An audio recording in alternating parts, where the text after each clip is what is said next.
Yo everyone, and welcome back to my channel. So following on from the video that I did showing my top 20 favourite Huda Beauty products, I decided to do one showing the ones that I hate. Why do I hate them that much? Because I spend money on them. God damn it, these things are not cheap. Huda Beauty is not a cheap brand whatsoever. So when you buy something that costs a certain amount, you've got certain kinds of expectations that go with that.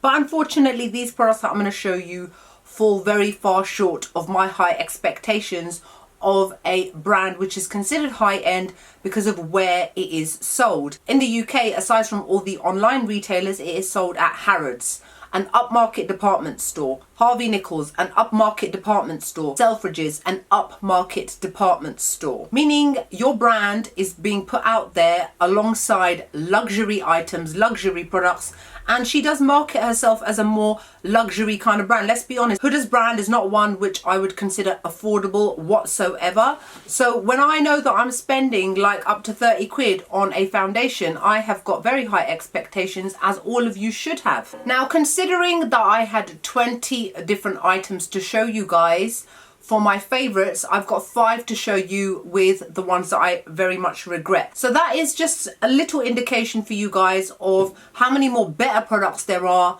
than crappy ones. So the first thing that I absolutely cannot stand and hate, this one right here, the Huda Beauty Nymph Body Highlighter. This is £40. It is very expensive for a liquid body highlighter. The shade that I've got is in Aphrodite, which is supposed to be for medium skin tones. Now, I've done a review on every single one of these products that I'm going to show you, so this is not one that's going to go into great depth. It's just to explain to you why I don't like them, and to explain to you guys why I don't feel that they are worth the money that they are charged at. And okay, so granted that this is a very large size, it is 55ml, which is a pretty decent size for a body highlighter, but this does not work well for me in regards to many different ways. Now, when I did my review, I showed it used on the face. Now, the only reason I did that is because Huda herself showed it used on her face. So if you are marketing something that can be used as an all-over highlighter, granted that when people do reviews, they're going to do it in exactly the same way that you have shown it.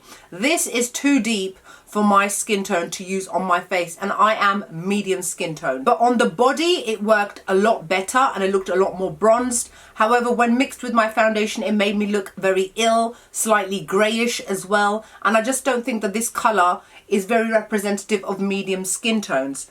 It's also very, very transferable and very sparkly. As soon as you place it on your legs, your arms, on your body, any clothes that touch it, which it will unless you're walking around buck naked, it basically rubs off onto everything. Glitter and sparkles fall everywhere, it transfers everywhere, and it just does not look great. Now, if it had been one of those things which is non-transferable, I would not have minded so much. Now, one thing I do have to say is that the stuff that transfers is not really the actual liquid product with the colour, it's the shimmer and the sparkles in it.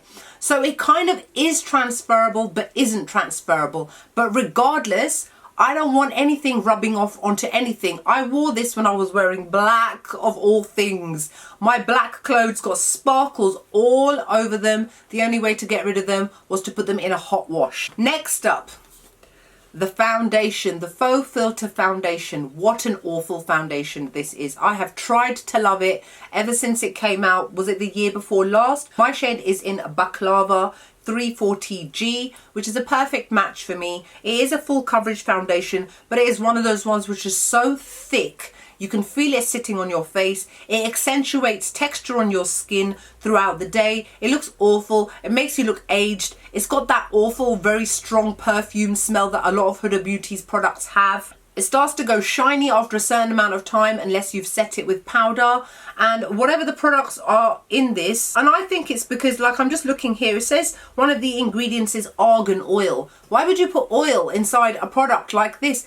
And then on top of that, because I've got combination skin, that's one of the reasons why I start to get oilier a lot sooner than I need to. It says it makes you look luminous, not dry or cakey. It does actually make you look very cakey because it's so thick. fade proof formula. It does fade, thankfully. Simultaneously working to improve skin texture. It does the complete opposite. It actually shows up all the texture on my skin. Now I have heard on the grapevine, I think it was one of you guys that told me, she's releasing another version of this foundation but not a full coverage one. I'll be interested to see how that one works. But personally, this is probably one of the worst foundations I've got in my entire collection. Just not a fan of it whatsoever. £32. Faux filter is meant to give you a flawless finish. Yeah, it does make me look flawless, but there are so many more cons than there are pros with this foundation.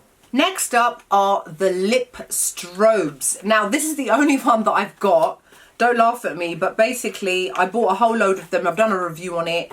I hated them so much. They were just sitting in my house. So I've literally given them away to somebody who I knew would actually like them. I only kept one because this is probably the most pigmented shade out of all of them, and it's called Saucy. Smells kind of plasticky. I think it might have actually gone off. £17. And basically all this really does is deliver shine and shimmer, and that's it. Barely any colour whatsoever. And no matter what I apply this over, if I apply too much, it bleeds everywhere and looks hideous. Now it says even on their website that each of these is a multi-functioning lip lacquer packed with a combination of iridescent shimmer, glistening shimmer and duochrome pigments to grant your lips or even eyelids. Who the hell's putting this on their eyes? A gleam hitherto unattainable. Okay. Who uses the word hitherto anymore anyway? What is this? 1825? But yeah, personally, just don't like them whatsoever. All they do is just put a load of shimmer on my lips, but that's it. I mean, I only need one product to be able to do that. I don't need a whole variety of them. There's 12 altogether. They all pretty much do exactly the same thing. They don't deliver any kind of real colour. All they do is just make your lips look shiny and shimmery. You don't need to do that 12 times. This, I would say, is probably the most pigmented one. It delivers a little bit of colour along with the shimmer and shine, and that's the only reason why I kept it. But personally, £17 for something that just shows up meh, not worth it. Now the fourth thing that I'm going to show you, I've got 5 altogether to show you. You might be surprised to see one of her liquid matte lipsticks. Now this one is in the summer edition. It's limited edition, but this came out, what, like 2 years ago? It's in the shade called Wild Child. And now, as much as I absolutely adore Huda Beauty's liquid lipsticks, this shade in particular is the worst one out of all of the ones that she's got. It's coral, so it's one of those ones where a lot of brands have a problem with this, and Huda is another brand with being able to come out with the right kind of texture and ingredients for this product. It separates on the lips, it goes scabby and crinkly almost immediately, it looks dreadful. Throughout the day it starts to flake, come off, and it's absolutely horrid. And it's a shame because it is such a beautiful colour, but I'll be honest with you, not a lot of brands are able to come out with this colour or a pink version of this colour and do it right. Next up are these matte and metal melted eyeshadows. Please check out my review where I actually show a demo of me using them. And as I said in that video, the reason why I dislike these so much is, firstly, you've got the matte end. It comes out chalky, it does not blend nicely, and it's absolutely awful. Then you've got the shimmery end, which is a little bit better but still not as good as it should be, for £22 for a dual-ended product.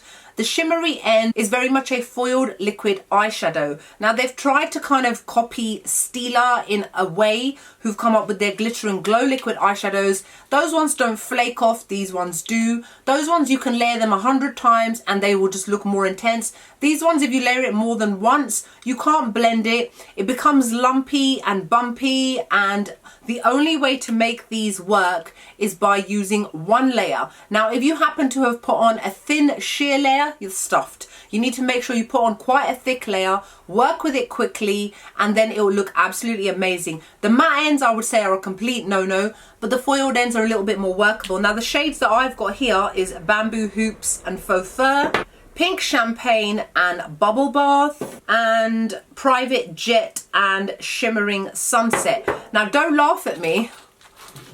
I've actually got this set. This was given to me. I did not go out of my way to buy it, because after I bought these 3, I said to myself, even though she came out with another 5, I'm not spending £22 on them at all. Now, a friend of mine actually got this, never used them, so she just gave them to me, which I really appreciate because very kind of her to do. So I'm actually wearing one of them on my eyelid today. The one that I'm wearing is the one that's called Minted and Dinero. So this is the shade Dinero on my lid. My opinion still hasn't changed on it regardless of how pretty it looks. I struggled to do my eyeliner on top because my eyeliner was having to interfere with mini mountains on the edges of my lid where it was thicker in one area than another area. Again, I only went in with one layer because I know that's as far as it will go. And then I just kind of touched up any other areas but didn't try to blend anything. With Steelers ones, you know, you can blend the edges of the glitter to get rid of any harsh lines. If you try to do any blending with this, it will literally come off as a big flake rather than any blending happening even while it's still wet. So as much as I've got these, and I will use the shimmery ends, the matte ends not so much, and even the shimmery ends are quite a letdown considering it is £22. What else can I say? On my lips, I'm layering 2 Huda Beauty products. I don't hate Huda Beauty. I'm wearing Huda Beauty right now. I'm wearing the Retrograde palette on my eyes, and I'm also using the shade that I told you.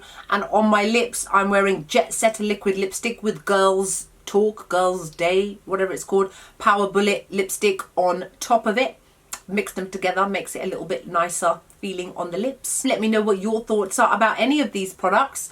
You know, it's all fun and games. Don't get all offended and upset. We're allowed to have videos of things that we love, as well as sharing things that we do not love. And that's the way that the world goes round. So that's it. And I hope you guys are great. Like, comment, make sure you subscribe. And I'll see you all soon. Bye.